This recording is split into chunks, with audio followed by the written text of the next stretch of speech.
Chapter 14. Multiple Regression. Chapter 14 introduced linear regression, concentrating on analyzing a linear relationship between two variables. However, business problems are not limited to linear relationships involving only two variables. Many situations involve linear and nonlinear relationships among three or more variables. This chapter introduces several extensions of the techniques covered in the last chapter, including multiple linear regression, incorporating qualitative variables in the regression model, working with nonlinear relationships, techniques for determining how good the model fits the data, and stepwise regression.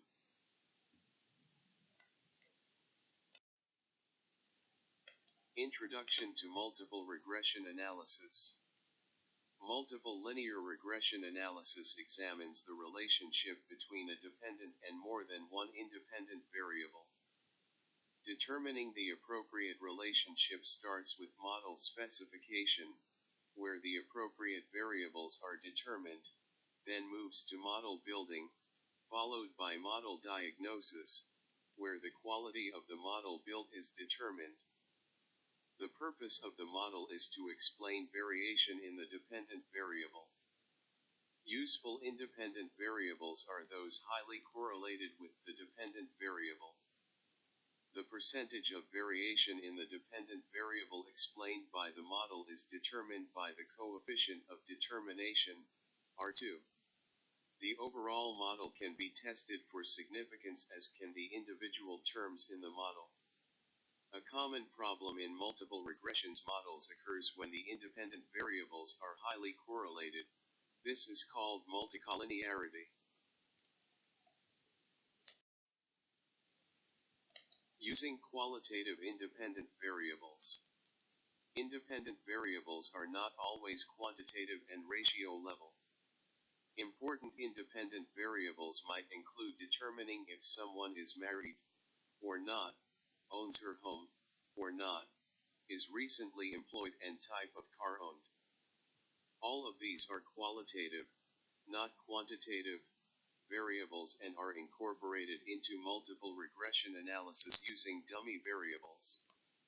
Dummy variables are numerical codes, 0 or 1, depending on whether the observation has the indicated characteristic.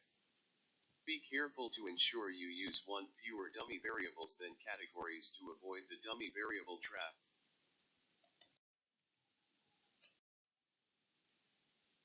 Stepwise regression. Stepwise regression develops the regression equation either through forward selection, backward elimination, or standard stepwise regression. Forward selection begins by selecting a single independent variable which is most highly correlated with the dependent variable. Additional variables will be added to the model as long as they reduce a significant amount of the remaining variation in the dependent variable. Backward elimination starts with all variables in the model to begin the process. Variables are removed one at a time until no more insignificant variables are found. Standard stepwise is similar to forward selection. However, if two or more variables are correlated, a variable selected in an early step may become insignificant when other variables are added at later steps. The standard stepwise procedure will drop this insignificant variable from the model.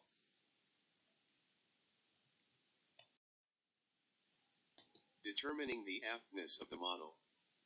Determining the aptness of a model relies on an analysis of residuals, the difference between the observed value of the dependent variable and the value predicted by the model. The residuals should be randomly scattered about the regression line with a normal distribution and constant variance.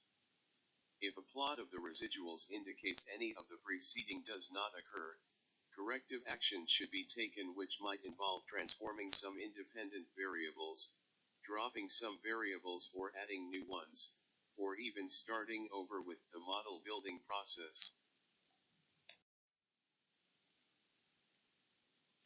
Conclusion.